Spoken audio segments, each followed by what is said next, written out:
A wani lokaci da ya wuce, a wani daji an yi wani zakara da jaki.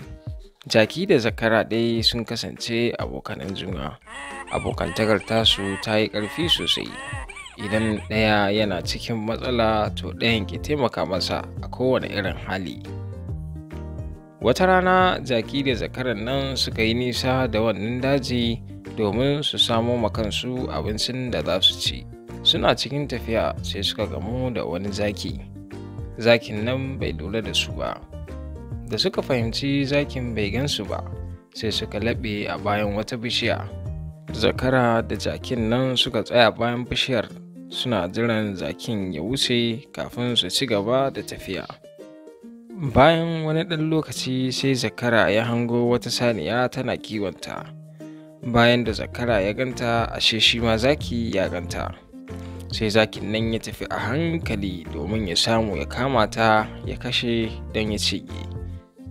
Da zakara ya ga halin da saniyar nan take ciki, sai ya kalli jaki ya ce mashi, Aboki, kalli saniyar can, tana cikin matsala, zakin so yake cinye ta, ya kamata mu taimaka mata.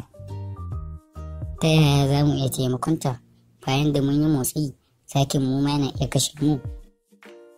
Ai gara mu gwada, ya fi a ce ba mu yi komai ba. Daidai lokacin da zakin ya kusa kaiwa ga saniya, sai zakara ya fara cara mai ƙarfi. Da zakin ya ji wannan cara sai ya ruga da gudu ya bar wajen. A tunanin zakin ya ɗauka masu farauta ne suka shigo dajin, shi ya sanya ya ruga. Jaki ya yi farin ciki da wannan ƙoƙari na zakara, sannan ya ce, Kai, ka kai ta zakin can ya ruga. Tun da ɗan ƙaramin zakara zai iya sa zaki ya ruga, kaga kenan ni ma zan iya sa zakin ya bar dajin nan. Kaga daga yau zan zama babba a dajin nan kenan.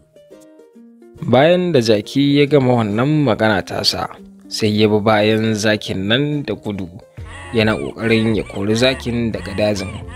Ko da zakara ya ga jaki ya bi bayan zakin, sai ya ce, Aboki, me kake yi ne haka? Za ka iya ja kanka matsala. Jaki ya ƙi sauraron zakara, ya ci gaba da bin bayan zakin nan.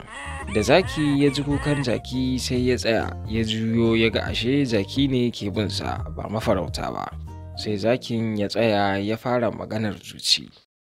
Me ya haka? Daman jaki ne nake ruga ma ba mafarauta ba. Bai san ni kaina ban san adadin jakunan da na kashe ba.